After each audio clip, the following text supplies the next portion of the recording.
ఒక వీడియోని చూసిన వాళ్ళు చనిపోతున్నారు. వీడియోలో ఒక ఆమె నవ్వుతూ మనల్ని చూస్తూ ఉంటుంది. వీడియో అయిపోగానే మనకి ఫోన్ కాల్ వస్తుంది. మీరు 7 రోజులలో చనిపోతారు అని చెప్తారు. 7 రోజుల తరువాత ఆమె మనల్ని చంపేస్తుంది. వీడియో చూసిన వాళ్ళు ఎందుకు చనిపోతున్నారు, దాని వెనుక ఉన్న కథ ఏంటి ఇప్పుడు చూద్దాం. రేచెల్ తను జర్నలిస్ట్. తన కొడుకు ఎయిడెన్ కజిన్ కేటీ 3 రోజుల క్రితం చనిపోయింది. కానీ ఎయిడెన్ కి తన ఫ్రెండ్ చనిపోతుంది అని ముందే తెలుసు. రేచెల్, నీకు నీ ఫ్రెండ్ చనిపోతుంది అని ఎలా తెలుసు అంటే, ఎయిడెన్ తనే నాకు చెప్పింది అంటాడు. కేటీ చనిపోయినప్పుడు తనతో ఉన్న ఫ్రెండ్ బెక్కా ఇప్పుడు మెంటల్ హాస్పిటల్లో ఉంది. కేటీ రూమ్ లో అన్ని అమ్మాయిల బొమ్మలు కొట్టేసి ఉంటాయి. రేచెల్ కేటీ ఏమైంది అని కేటీ ఫ్రెండ్స్ ని కనుక్కుంటుంది. ఫ్రెండ్స్, వీడియో వల్ల కేటీ చనిపోయింది. ఆ వీడియో చూసిన వాళ్ళు చనిపోతారు. కేటీతో తన బాయ్ ఫ్రెండ్ కూడా వీడియో చూశాడు. కేటీ చనిపోయిన రోజే అతను కూడా చనిపోయాడు అని చెప్తారు. ఇప్పటిదాకా 4 పిల్లలు వీడియో చూసి చనిపోయారు. అది కూడా సరిగ్గా రాత్రి 10 గంటలకి. రేచెల్ ఈ కేసు తన కెరియర్ లో ఉపయోగపడుతుంది అని కేసు ఇన్వెస్టిగేట్ చేద్దాం అనుకుంటుంది. కేటీ తన ఫ్రెండ్స్ హోటల్ కి వెళ్లారు. అక్కడే వాళ్ళు వీడియో చూశారు. అక్కడ దిగిన ఫోటోలో వాళ్ళ మొహాలు వింతగా ఉంటాయి. నెక్స్ట్ రోజు రేచెల్ అదే హోటల్ కి వెళ్తుంది. అక్కడ చాలా వీడియో టేప్స్ ఉంటాయి. వాటిలో పేరు లేని టేప్ ఉంటుంది. టేప్ తీసుకొని కేటీ వాళ్ళు బుక్ చేసుకున్న రూమ్ బుక్ చేసుకుంటుంది. వీడియో చూసే ముందు కొంచెం ఆలోచిస్తుంది. చూడాలి అని నిర్ణయించుకొని చూస్తుంది. వీడియోలో ఒక ఆమె అద్దంలో చూస్తూ తల దువ్వుకుంటూ ఉంటుంది. సముద్రం ఉంటుంది. ఆమె సముద్రంలో దూకుతుంది.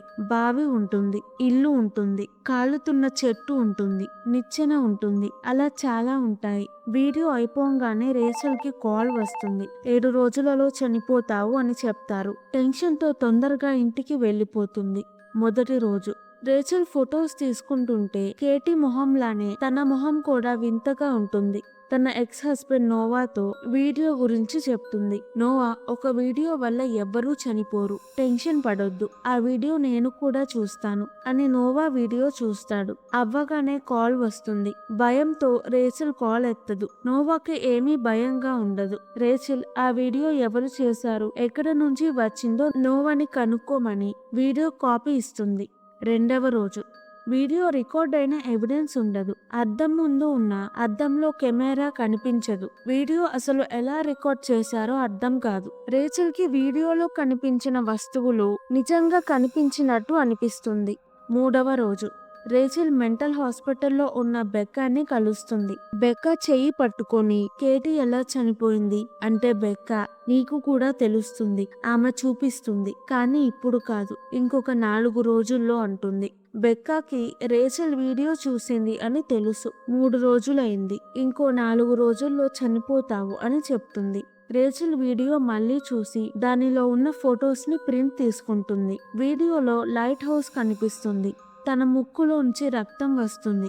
4వ రోజు లైబ్రరీకి వెళ్లి బుక్స్ చూసి వీడియోలో ఉన్న లైట్ హౌస్ ఒక ఐలాండ్ లో ఉంది అని తెలుసుకుంటుంది.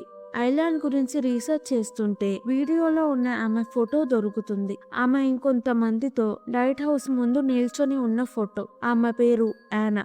రేచెల్ యానా గురించి తెలుసుకుంటుంది. యానా సంతోషంగా తన భర్త కూతురుతో ఉండేది. గుర్రాలని పెంచేది. ఒకరోజు ఏదో జరుగుతుంది. గుర్రాలు చనిపోతున్నాయి. యానాని మెంటల్ హాస్పిటల్లో జాయిన్ చేశారు. తను సూసైడ్ చేసుకుని చనిపోయింది. రేచెల్ కూడా తెలియకుండా కేటీ లాగా అమ్మాయి ఫొటోస్ ని కొట్టేస్తుంది. 5వ రోజు నోవా తన మొహం కెమెరాలో వింతగా కనిపించడం గమనిస్తాడు. ఇప్పటిదాకా వీడియో చూసిన వాళ్ళు చనిపోతారు అన్న విషయం నమ్మడు. ఇప్పుడు తనకి నమ్మకం వస్తుంది. రేచెల్ కి కలలో ఆమె కనిపిస్తుంది. ఆమె రేచెల్ చెయ్యి పట్టుకుంటుంది. తనకి విజన్ వస్తుంది. నిద్రలో నుంచి లెగుస్తుంది. తన చేతి మీద హ్యాండ్ ప్రింట్ ఉంటుంది. ఎయిడెన్ కి నిద్ర పట్టక వీడియోస్ చూస్తాడు. పొరపాటుగా ఆ వీడియో కూడా చూస్తాడు. రేచెల్ తొందరగా ఎయిడెన్ ని ఆపుతుంది, కానీ అప్పటికే తను మొత్తం వీడియో చూసేశాడు. కాల్ వస్తుంది. రేచెల్ కాల్ ఎత్తదు. నోవా రేచెల్ తో నాకిప్పుడు నమ్మకం వచ్చింది అంటాడు. 6వ రోజు రేచెల్ కి ఇంకా ఒక రోజే మిగిలి ఉంది. కేటీకి చనిపోయే ముందు వీడియోలో ఉన్నవి కనిపిస్తూ ఉంటాయి. రేచెల్ కి కూడా అవే కనిపిస్తాయి. 7వ రోజు రింగ్ కనిపిస్తుంది. ఎయిడెన్ డ్రాయింగ్ గీసి రేచెల్ కి ఇస్తాడు. రేచల్ ఎయిడెన్ ని తన చుట్టాల దగ్గర వదిలిపెట్టి యానా ఉన్న ఐలాండ్ కి వెళ్తుంది. యానా హస్బెండ్ తను నన్ను వదలదు అని సూసైడ్ చేసుకున్నాడు. ఎయిడెన్ యానా ఇల్లు గీస్తాడు. రేచల్ ఎయిడెన్ కి కాల్ చేసి ఈ ఇల్లు నీకెలా తెలుసు అంటే ఎయిడెన్ యానా కూతురు నాకు ఇంటి గురించి చెప్పింది. తనకి గుర్రాలు నచ్చవు, అవి తనని నిద్రపోనివ్వవు, తనిప్పుడు చీకటిలో ఉంది అంటాడు. యానా స్టోరీ ఏంటంటే యానా తన హస్బెండ్ చాలా ట్రై చేశారు కానీ వాళ్ళకి పిల్లలు పుట్టలేదు. ఒక అమ్మాయి సమారాని దత్తతకి తీసుకున్నారు. సమారా వచ్చినప్పటి నుంచి యానాకి భయంకరమైన విజన్స్ వచ్చేవి. సమారాకి సైకిక్ పవర్స్ ఉన్నాయి. పవర్స్ తో వీడియో చేసింది. యానాకి విజన్స్ వల్ల పిచ్చెక్కినట్టు ఉంటుంది. మెంటల్ హాస్పిటల్లో జాయిన్ అవుతుంది. అయినా విజన్స్ ఆగవు. యానా తన హస్బెండ్ సమారాని జాగ్రత్తగా చూసుకోరు. తన మీద కోపంగా ఉంటారు. యానాకి దూరంగా ఉంచాలని సమారాని గుర్రాల షెడ్ లో పడుకోమంటారు. సమారాకి అక్కడ నిద్ర పట్టదు. పవర్స్ తో గుర్రాలని చంపేసింది. యానా తన హస్బెండ్ ఇదంతా సమారా వల్లే, మాకు తను వద్దు అని తనని బావిలో పడేస్తారు.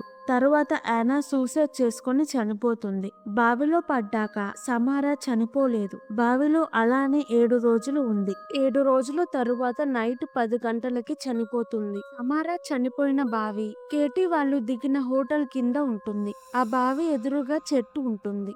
తన కోపం శాపంగా మారింది. తన వీడియో చూసిన వాళ్ళు 7 రోజులలో చనిపోతారు.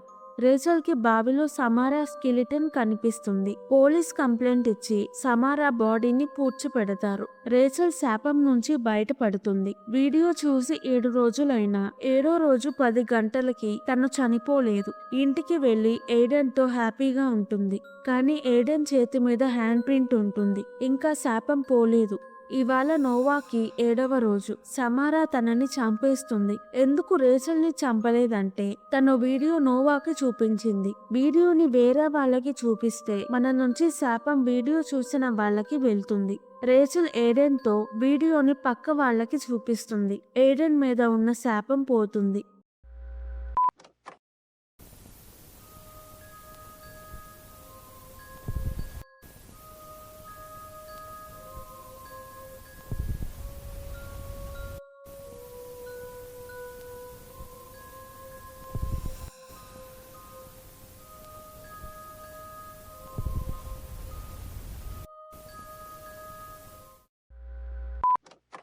నేను మీకు వీడియో చూపించాను. మీరు చనిపోకుండా ఉండాలంటే తొందరగా వీడియోని వేరే వాళ్ళకి చూపించండి.